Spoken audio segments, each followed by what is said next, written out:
Good morning, નમસ્કાર, જય શ્રી રામ. કેમ છો બધા? તો આપણે હવે અહીંયા ડ્રેગન ફ્રૂટની કટિંગ ચાલુ છે. હવે આમાં છે ને નીચે જે નવી નવી સૂટો આવે છે આપણે ચાઈ કરીને મોડી વાઢીએ છીએ, કારણ કે રોપા બનાવવા માટે સમજી લો કે હવે આ છે અને આમ કટિંગ કરી દઈએ એટલે આગળ વધે નહીં, થોડુંક ભરાવદાર થઈ જાય તો રોપો સારો થાય. એટલા માટે આપણે તે થોડું કરી છીએ. પછી નાના નાના હોય ત્યાં આપણે આવી રીતે કટિંગ કરી દઈએ.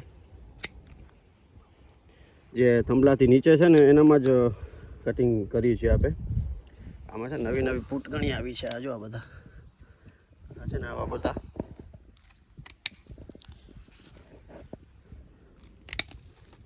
એ કાપી દઈએ છીએ.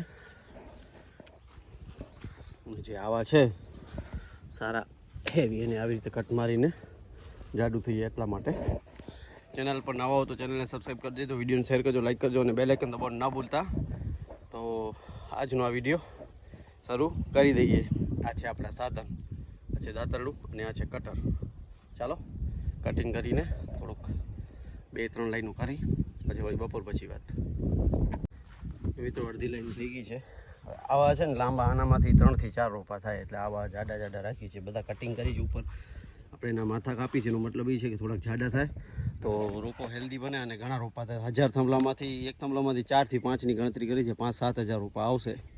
બીજા 1200 તો પડ્યા છે એટલે 4-1000 રોપા જોઈશે એટલે આપણે ઇનફ છે, થઈ જશે. આપણે હેલ્ધી અને કન્ફર્મ બધા રોપા છે, વ્યવસ્થિત હેલ્ધી રોપા છે એટલે વાંધો ના આવે. હવે છે ને મારે SLVP સંસ્કારધામ સ્કૂલમાં જવાનું છે. મારી નાનકડી છોકરીને એડમિશન અમે ફોર્મ તો ભરી આવ્યા હતા, કન્ફર્મેશન આવી ગયું છે, એડમિશન થઈ જશે. તો એનો ટેસ્ટ લેશે, મૌખિક ટેસ્ટ. તો એના માટે જવાનું છે. વિશાલનો ફોન આવે એટલે આપણે જઈએ ત્યાં. તો મિત્રો એક લાઈન પૂરી થઈ ગઈ છે. કેટલા બધા નવી ફૂટ આવી જો તો બધી કટિંગ કરવી પડી. 4-4, 5-5 રાખ્યા છે હેવી, કારણ કે આપણે હવે ત્યાં 1200-1300 થંભલા નાખવાના એટલે ડબલ થઈ જશે. 2400 થંભલા થશે. 24 × 4 કરો એટલા રોપા જોઈશે. તો એ હિસાબે સેટિંગ કર્યું છે. 12 ચોક 48 5-6 હજાર રોપા જોઈશે મારે. એટલા માટે આટલી બધી મહેનત કરી છે આપણે રોપા બનાવવામાં. આ વખતે છે ને ફંગસ ઓછી આવી છે. હવે કદાચ ચોથા મહિનામાં વધુ ગરમી પડે ને આવે તો વસ્તુ અલગ છે. આ છે ને લાઈન બધી નાખવી પડશે મારે. થોડીક લાઈનો હજી સીધી કરાવવાની બાકી છે. આ જો આવી રીતે આમ પડી છે ને, આમ કરી દઈએ તો વાંધો ના આવે. આમ આવી રીતે, કારણ કે ખાતરની બધી બાળો નહીં છે. હવે આટલી જગ્યાએ સીધી કરી દઈશું. પછી એક દિવસ છે ને ઓલું કરાવી લઈએ.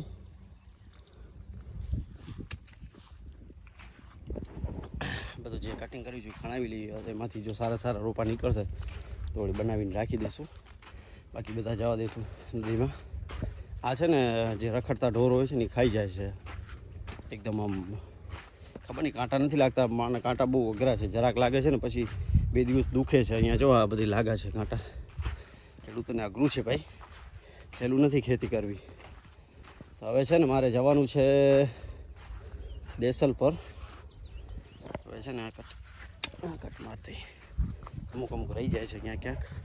દેસલ પર જવાનું છે હાર્વીનું એડમિશન કરાવવા માટે. કન્ફર્મેશન આવી ગયું છે. હું અને વિશાલ, એની છોકરીને મારી છોકરી બે સરખી જ છે. તો જવાનું છે ત્યાં. વિશાલ આવશે અમારી ઘરથી સાથે. The next day. તો મિત્રો ગુડ મોર્નિંગ, કેમ છો? આજે બીજો દિવસ છે. આપણે અહીંયા પાણી ચાલુ કરે છે બાપુ કાકા. આપણે ઉપરની ટુકડી રહી ગઈ હતી, નીચેવાળી થઈ ગઈ છે. રહી ગઈ હતી પહેલે ઓલી લાઈનમાં પાણી આવશે, પછી આમાં આવશે, પછી આમાં આવશે, પછી લાસ્ટમાં.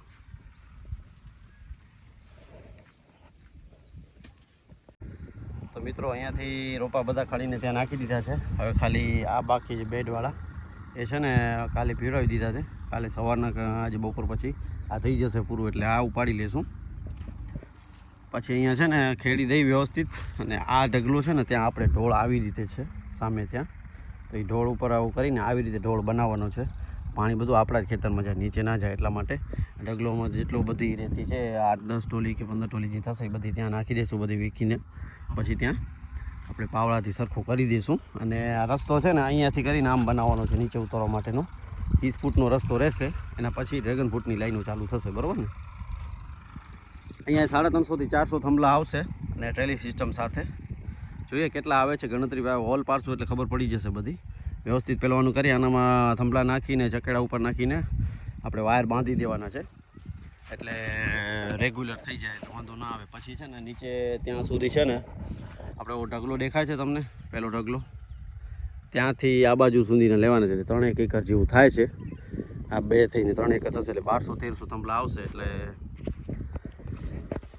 ડબલ થશે એનાથી 2600 થંભલા થશે સમજી લો. વચ્ચે છે ને ટ્રેલી સિસ્ટમ આવશે, એટલે પછી સાથે ઓલી વાંસની વંજી પણ જોઈશે, એટલા માટે.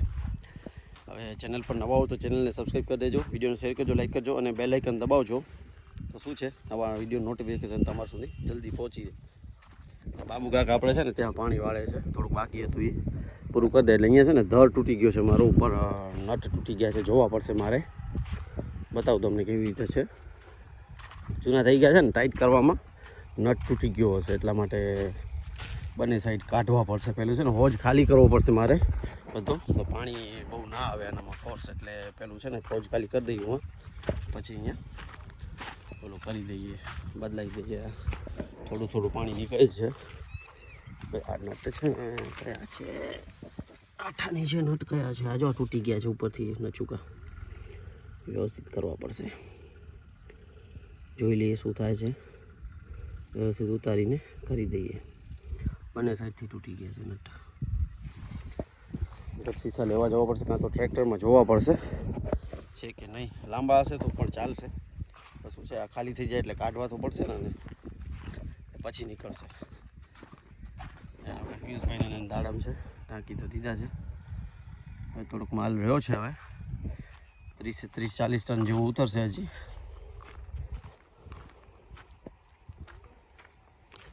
આ છે ને પહેલું તો બધું ઘાસ કઢાવી અહીંયા રાખીને સળગાવવું પડશે. સળગાવી દે એટલે સાફ થઈ જાય. પછી અહીંયાથી છે ને આમ 20 ફૂટ એટલે મારા ખ્યાલથી એટલે સુધી થશે, એટલે સુધી આવશે રસ્તો. આ રસ્તો સામે દેખાય છે ને તમને, એટલો રસ્તો સીધો અહીંયા આવશે, એટલે નહીં તો એટલે સુધી આવશે. આ રહ્યો ને એટલે ઊભો છે ને, એટલે સુધી રસ્તો આવશે. ટ્રેક્ટર દવાનું વાળવું હોય કે છાંટવું હોય તો વાંધો ના આવે, એ રીતે સેટિંગ કરશું. ત્યાં છે ને રીંગણીના ઝાડ છે, તમને બતાવું. આ દેખાય છે તમને, ગ્રીન ઊંચા સાથે વ્હાઈટ જેવા, એ કાઢવાના છે. બાબુ કાકાને કીધું છે આ પાણી પૂરું કરી લે એટલે પછી કોદાળી લઈને બધી કાઢીને ત્યાં સામે નદી છે ને, આ દાડમ પૂરા થાય ત્યાં એક છેલડી છે નાની, એનામાં જવા દેશે. તો મિત્રો આપણે હવે આ એક જ ટ્રેલર જેટલું રહ્યું છે અહીંયા ઉપાડવાનું, પછી ખાલી થઈ જશે. પછી કાલે ઓલા ઉપાડ લઈશું, એટલે બધું અહીંયા ક્લિયર. ને સવારના છે ને ઓલો રીઝાવી દેશે, પછી બપોર પછી આ રીઝાવી દેશે, એટલે આખું કમ્પ્લીટ થઈ જશે. પછી આ ઢગલો છે ને એક દિવસ લોડર બોલાવીને આ બાજુ નખાવી દઈશું પાછળ, તો ક્લિયર થઈ જાય. ને પછી અહીંયા વ્યવસ્થિત ખેડી નિશાન કરીને થંભલા નાખવાના છે. 3-4 દિવસમાં બધું કામ પતી જશે. પછી રીંગોને પછી આ બાજુ છે ને ઓ ઢગલો દેખાય તમને, ત્યાં સુધી થંભલા આવશે. એ રીતે સેટિંગ કરવાનું છે બધું.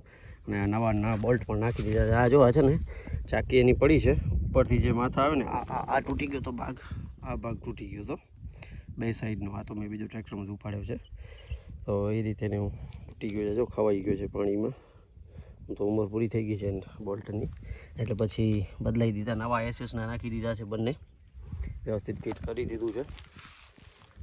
આ રીતે છે.